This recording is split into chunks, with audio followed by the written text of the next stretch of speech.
Start right here, Nick. Yeah, I'll just ask you the same thing I asked Byron. I mean, what is the mindset for you right now? What do you think is the mindset of players as well? Still a lot to be played for.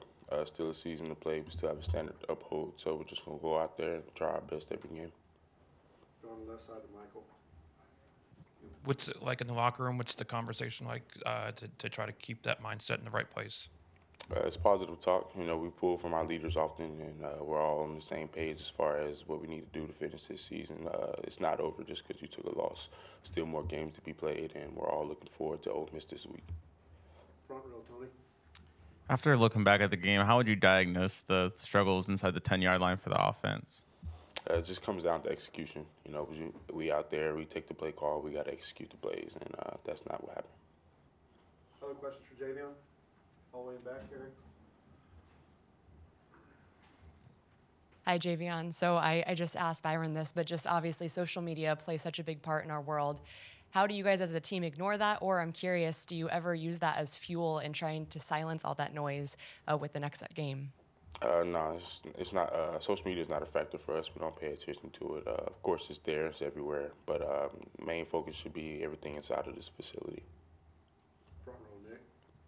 Coach Saban talked about that everyone needs to play better around Bryce. What is that going to take, do you think, offensively? I think it just takes us getting on the same page with each other, putting more effort forth and more trust in each other, and focusing on our game plan more each week. Follow up from Michael. What do you think is the biggest difference with this team when you guys go on the road as opposed to how you perform when you're at home? I don't think there's a difference. I think we go out there and try with the same effort, the same intensity, and the same toughness we try to bring when we're at Bryant-Denny. Of course, a couple games just didn't go our way the way we wanted it to, but I don't think there's a difference. I think it's just finishing the game. Do a couple more questions. Start with Charlie. As an offensive lineman, just how motivated are you guys to get the run game going and more consistent? Very. You know, it's a physical game.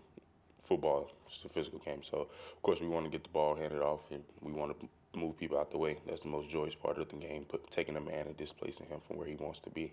So, yeah, that's something we look forward to doing every week, and we try to bring it hard every time. Okay, far left, Katie.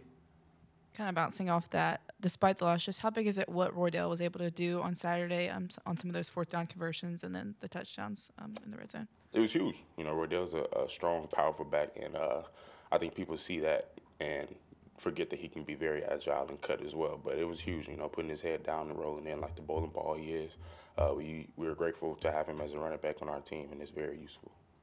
All right, thanks, Javion. So.